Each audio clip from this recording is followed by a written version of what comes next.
इस बार गांव में ठंड कुछ ज्यादा ही पड़ रही थी। कई लोग तो रजाई ओढ़कर अपने घरों में दुबके थे। हवा चुभन भरी थी। धुंध लगातार गहराती जा रही थी और रात का सन्नाटा थोड़ा थोड़ा डर भी पैदा कर रहा था। सब कुछ शांत था, पर उस खामोशी के भीतर एक अजीब सी बेचैनी तैर रही थी, मानो रात खुद कुछ कहने वाली हो। उस रात हम लोग प्रतिदिन की तरह ही दिन भर का कामकाज निपटाकर 3-4 गांव वाले चौपाल पर जमा थे। सालों से हमारी यह आदत रही है कि काम खत्म करके यहाँ बैठते हैं, थोड़ी देर गपशप करते हैं, तब जाकर सुकून मिलता है। अरे भाई, इस साल तो ठंड ने सच में कहर ढा दिया है। रात को लगता है जैसे माघ महीने वाला पाला पड़ रहा हो। सुबह सुबह ट्रैक्टर स्टार्ट करने से पहले ही हाथ सुन्न पड़ जाते हैं। इतनी कड़क ठंड पहले कब पड़ी थी, याद ही नहीं पड़ता। मुझे तो उस बात की चिंता है जो प्रीतम ने कल रात कही थी। बस वही बात मेरे दिमाग में घूम रही है। अरे किस बात की चर्चा कर रहे हो तुम दोनों? मुझे भी बताओ ना। आखिर ऐसी कौन सी बात है जिसने तुम्हें इतना परेशान कर रखा है? धीरे बोलो भाई। प्रीतम ने बताया कि कल रात नदी के किनारे एक अजीब सी परछाई घूम रही थी। एक औरत की परछाई, वह भी बिल्कुल अकेली।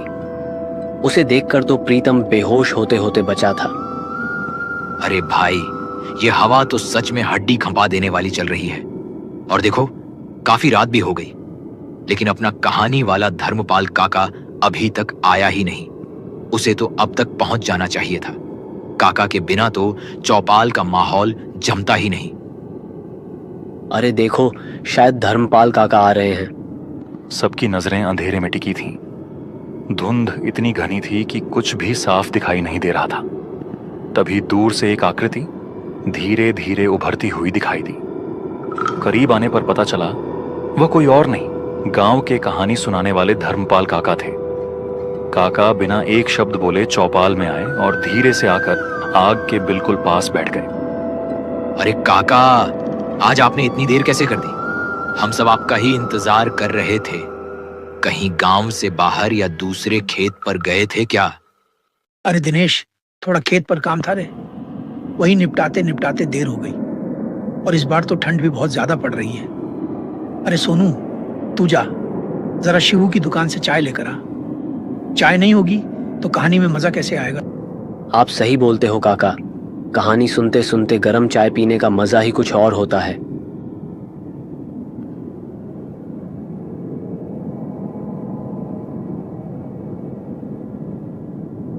और आपकी कहानियां तो एकदम सच्ची लगती हैं काका। ऐसा लगता है जैसे सब कुछ अपनी आंखों से देख रहे हों। बस कर रे जहीर, तू मेरी इतनी तारीफ मत कर। आज जो कहानी मैं तुम सबको सुनाने वाला हूँ वो कोई आम कहानी नहीं है।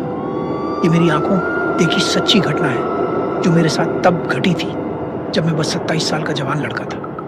और सुन, ये ऐसी बात है, अगर तुम इसे अकेले सुन लोगे ना तो तुम्हारी रूह तक कांप जाएगी। अरे काका, आप अपनी कहानी सुना भी दीजिए। तो सुनो, ये उस समय की बात है जब मैं करीब 27 साल का नौजवान था। उस रात मैं एक रिश्तेदार के यहाँ दावत में गया था। सब कुछ ठीक था, बातें, लोग, रौनक भी। लेकिन जब मैं वहां से वापस लौट रहा था तब तक रात बहुत गहरी हो चुकी थी और पिछले 2-3 दिनों से लगातार बारिश हो रही थी। उस दिन भी मौसम कुछ ठीक नहीं था। बारिश का मिजाज भी बड़ा अजीब था। एक पल जैसे पूरी तरह थम जाती और अगले ही पल अचानक पूरी तेजी से जोरों से बरसने लगती। ऐसा लगता था जैसे आसमान भी कुछ कहना चाहता हो। मैं थोड़ा आगे बढ़ा तो मुझे सामने एक चाय की दुकान दिखाई दी। मैं धीरे धीरे उसकी तरफ चल पड़ा। सोचा चाय पीकर थोड़ी गर्माहट मिल जाएगी। लेकिन अजीब बात यह थी कि उस चाय की दुकान को छोड़कर इस रास्ते पर दूर तक कोई दुकान नहीं थी। आसपास कोई आदमी भी नजर नहीं आ रहा था, सिर्फ दूर दूर तक सन्नाटा। बाहर बिजली कड़क रही थी पर बारिश अब भी तेजी से गिर रही थी। इस सुनसान माहौल में मुझे भी हल्का हल्का डर लगने लगा। मैं उस सुनसान चाय दुकान में चुपचाप बैठा ही था, तभी अचानक एक बूढ़ी औरत मेरे बिल्कुल पास आकर रुक गई। वह कुछ पल तक मुझे बस घूर ही रही और फिर धीमी कांपती हुई आवाज में बोली, अरे बेटा, जरा एक बात कहूँ, थोड़ा आगे तक छोड़ देगा क्या? यह रास्ता बहुत सुनसान है, अंधेरा भी घना हो गया है, अकेले जाने से डर लग रहा है, बरसात में पैर फिसलते रहते हैं, ऊपर से मैं बूढ़ी अम्मा हूँ, पैर भी अब पहले जैसे नहीं चलते, बस थोड़ा साथ चल दे बेटा। आप किस तरफ जा रही हैं अम्मा? बेटा, मुझे पुरानी हवेली के पास जाना है बेटा। अम्मा, मैं तो चौराहा पुल जा रहा हूँ। तू किस रास्ते से होकर जा रहा है? वह पुल वाला रास्ता है क्या? हाँ अम्मा, पुल वाले रास्ते से ही जा रहा हूँ। पर आप ये क्यों पूछ रही हैं? हाँ, वह रास्ते का पुल डूब गया होगा। मैं उसी पुल से आया था तब ठीक था, शायद कल पानी में डूब गया होगा। पानी भी तो लगातार हो रहा है। एक और रास्ता भी है जिससे तू और भी जल्दी चौराहा पुल पहुंच जाएगा। बस आगे थोड़ा सा जंगल पार करना पड़ेगा। यह सुनकर मैं काफी खुश हो गया था, लेकिन एक पल के लिए तो लगा था कि पुल डूब गया है और अब घर कैसे जाऊंगा। तभी मैंने उस बूढ़ी अम्मा से कहा, ठीक है अम्मा, चाय पी लेता हूँ, फिर चलते हैं आगे। फिर मैं और वह बूढ़ी औरत अपने मंजिल की ओर निकल पड़े। रास्ता पूरा सुनसान था। पहले से बारिश थोड़ी कम हो चुकी थी, लेकिन बिजली लगातार कड़क रही थी। थोड़ी दूर जाने के बाद बूढ़ी औरत बोली, बेटा, यही जंगल वाला रास्ता है। अम्मा, आपका घर और कितना दूर है? बस सामने ही है। जंगल का रास्ता पकड़कर हम आगे बढ़ते गए। हर कदम के साथ ऐसा लग रहा था जैसे अंधेरा हमें निगलता जा रहा हो। चारों तरफ घना जंगल था।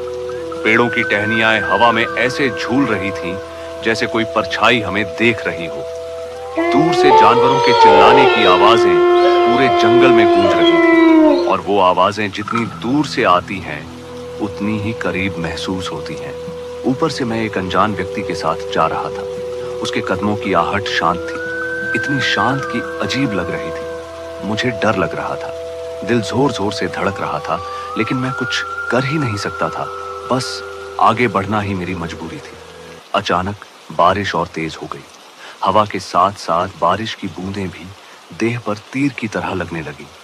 उस तेज तूफान में वो बूढ़ी औरत अचानक रुक गई और मुझे बोलने लगी, बेटा, और 2 कदम चलने के बाद मेरा घर आ जाएगा, और बारिश भी काफी तेज गिरने लगा है। तुम इतनी बारिश में आगे नहीं जा पाओगे। तुम मेरे घर आज रुक जाओ, कल सुबह निकल जाना। ठीक है माँ। बस 2 ही कदम चले होंगे कि हम उस बूढ़ी औरत के घर पहुंच गए, लेकिन मैं भी घर को देखकर हैरान हो गया था। इतने सुनसान जंगल में ये बूढ़ी औरत अकेली रहती है, मुझे विश्वास नहीं हो रहा था। वैसे अम्मा, अभी आप कहाँ से आ रही थीं? अरे, मैं अपनी बेटी के घर से लौट रही थी। मैं मन ही मन सोचने लगा, कोई बेटी अपनी माँ को इतनी रात को थोड़ी छोड़ सकता है? मुझे इस बात पर बिल्कुल भरोसा नहीं हुआ, और बारिश से रुकने का नाम नहीं लिया। आसमान काली घनी घटाओं से ढका रहा। बारिश लगातार गिर रही थी। तभी एक जोरदार बिजली गिरी, जैसे सब कुछ शांत हो गई। अचानक कहीं से किसी औरत के चिल्लाने की आवाज आई। मुझे ऐसा लगा कोई आसपास से चिल्ला रहा है, लेकिन मैं जब घर आ रहा था तब साफ साफ देखा था कि इस घर के अलावा आसपास कोई एक भी घर नहीं था। फिर ये किसकी चिल्लाने की आवाज थी? अम्मा, घर में और भी कोई है क्या? नहीं बेटा, घर में तो कोई नहीं है। इस पूरे जंगल में मेरा ही अकेला घर है। लेकिन अम्मा, मैंने तो किसी लड़की के चिल्लाने की आवाज सुनी थी। अरे बेटा, आपका वहम होगा। किसी के चिल्लाने की आवाज तो नहीं आई थी। मुझे यहाँ पर सब कुछ अजीब लग रहा था, जैसे कि यह सब कुछ कोई करवा रहा था। हम दोनों वहीं खड़े बातें कर रहे थे कि अचानक मेरी आंखों के ठीक सामने से एक लंबा सा झुका हुआ साया तेजी से सरकता हुआ जा रहा था। उसकी हरकतें इंसान जैसी नहीं थी, और एक पल को लगा जैसे कोई डरावना साया की तरह गुर्राता हुआ जीव अंधेरों में छिपकर हमें देख रहा हो। वो बूढ़ी औरत ठीक मेरे सामने खड़ी थी। उसकी नजरें ऐसी थीं मानो सीधे मेरी आंखों में घूर रही थी। तभी अचानक आसमान चीरती हुई एक जोरदार बिजली गिरी। इस एक झटके के लिए वह बूढ़ी औरत का हुलिया एक भयानक रूप में तब्दील हो गया। उसकी आंखें भूत जैसी लाल हो चुकी थीं और शरीर जगह जगह से कटा पटा था। तभी हवा में धूल का एक भभका उड़ा।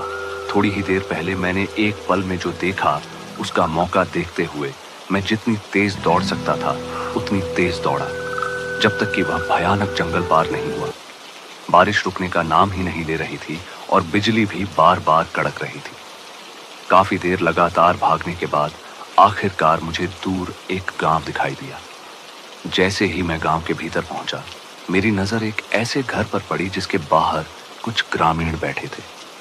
मैं सीधा उन्हीं की ओर बढ़ गया। अरे कौन हो भाई, इतनी रात को कहाँ से आ रहे हो? मेरे साथ जो भी घटा था, हर बात मेरी उन गांव वालों के सामने बताई। मेरी बातों को सुनकर वे सब स्तब्ध रह गए थे और मेरी तरफ देखते रहे। अरे भाई, वहाँ नीचे देखते रहोगे क्या? ऊपर आकर बैठो। मैं कांपते कांपते ऊपर गया था और सबके बीच बैठ गया। मेरी हिम्मत नहीं हो रही थी कि मैं वहां से घर की तरफ जाऊं। आज मेरे साथ जो हुआ था वही बार बार जहन में घूम रहा था और उसे सोच सोच कर मेरा डर और बढ़ रहा था। ऊपर से जोरदार बिजली यह बोल रही थी और पानी झरता जा रहा था। क्या तुम उसी छोटे जंगल वाले रास्ते से आए हो? अरे भाई, उस रास्ते में तो अक्सर अजीब अजीब घटनाएं होती रहती हैं। अच्छा किया जो तुम वहां से भाग निकले, क्योंकि कुछ साल पहले उसी रास्ते पर एक बूढ़ी औरत का घर था। उस दिन भी जोरदार बारिश और तूफान चल रहा था। तभी एक भारी भरकम पेड़ उसके घर पर गिर गया। वह वहीं दबकर मर गई। तभी से लोग उस जंगल से होकर आने जाने से डरते हैं। उस रास्ते की रात में तो हवा भी अजीब सी लगती है। उस रात मुझ में इतनी हिम्मत नहीं बची थी कि घर वापस जा सकूं। गांव वालों से थोड़ी देर बातचीत करने के बाद एक काका ने मेरे लिए वहीं सोने का इंतजाम कर दिया। मैं चारपाई पर लेट तो गया, लेकिन आंखों में नींद का नामो निशान नहीं था। रास्ते में देखा हुआ वह भयावह मंजर बार बार दिमाग में घूम रहा था। मैं जितना सोने की कोशिश करता, उतना ही डर मेरे भीतर जाग उठता और मुझे पूरी रात जगाए रखता। अगले दिन सूरज की पहली किरण पड़ते ही मैं जल्दी से अपने घर की ओर लौटा। रात का डर अभी भी मन में ताजा था, इसलिए गांव से निकलते वक्त भी मेरे कदम अपने आप तेज हो गए। उस रात के बाद मैंने कसम खा ली थी कि जिंदगी में कभी भी शॉर्टकट नहीं लूंगा। घर जल्दी पहुंचने की जल्दी में जिस जंगल के रास्ते से मैं आया था, वही रास्ता मेरी सबसे बड़ी गलती बन गया। उस खौफनाक अनुभव के बाद मैं जहां भी जाता, पहले रास्ते की पूरी जानकारी लेता, फिर ही कदम आगे बढ़ाता। काका, आपने जो कहानी सुनाई है ना, अभी भी ऐसा लग रहा है जैसे वो सब मेरी आंखों के सामने ही हो रहा हो। सच कहूं तो डर के मारे मेरे पूरे बदन में सिहरन दौड़ गई और मेरे रोंगटे खड़े हो गए। एक बात हमेशा याद रखना, जिंदगी में अगर कभी किसी सुनसान जगह पर या जंगल के रास्ते में कोई तुम्हें मिले और मदद मांगे, तो बिना सोचे समझे आगे कदम मत बढ़ाना। ऐसी जगहों पर कौन असली है और कौन नहीं, ये समझना आसान नहीं होता।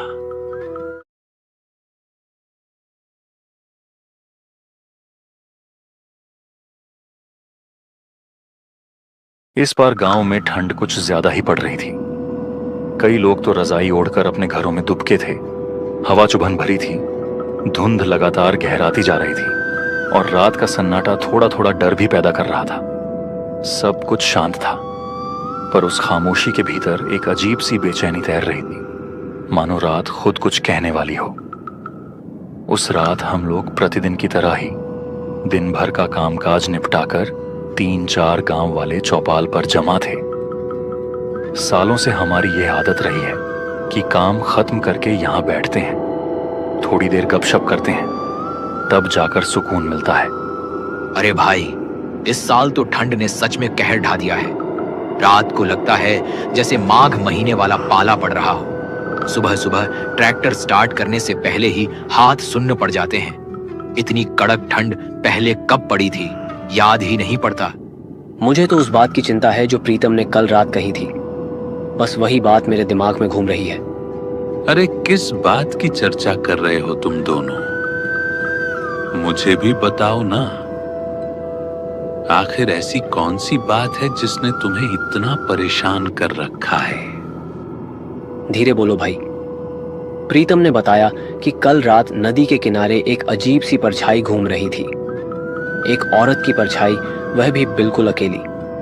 उसे देखकर तो प्रीतम बेहोश होते होते बचा था। अरे भाई, ये हवा तो सच में हड्डी खंपा देने वाली चल रही है। और देखो, काफी रात भी हो गई, लेकिन अपना कहानी वाला धर्मपाल काका अभी तक आया ही नहीं। उसे तो अब तक पहुंच जाना चाहिए था। काका के बिना तो चौपाल का माहौल जमता ही नहीं। अरे देखो, शायद धर्मपाल काका आ रहे हैं। सबकी नजरें अंधेरे में टिकी थीं। धुंध इतनी घनी थी कि कुछ भी साफ दिखाई नहीं दे रहा था। तभी दूर से एक आकृति धीरे धीरे उभरती हुई दिखाई दी। करीब आने पर पता चला वह कोई और नहीं, गांव के कहानी सुनाने वाले धर्मपाल काका थे। काका बिना एक शब्द बोले चौपाल में आए और धीरे से आकर आग के बिल्कुल पास बैठ गए। अरे काका, आज आपने इतनी देर कैसे कर दी? हम सब आपका ही इंतजार कर रहे थे। कहीं गांव से बाहर या दूसरे खेत पर गए थे क्या? अरे दिनेश, थोड़ा खेत पर काम था रे, वही निपटाते निपटाते देर हो गई। और इस बार तो ठंड भी बहुत ज्यादा पड़ रही है। अरे सोनू, तू जा जरा शिवू की दुकान से चाय लेकर आ। चाय नहीं होगी तो कहानी में मजा कैसे आएगा? आप सही बोलते हो काका। कहानी सुनते सुनते गर्म चाय पीने का मजा ही कुछ और होता है।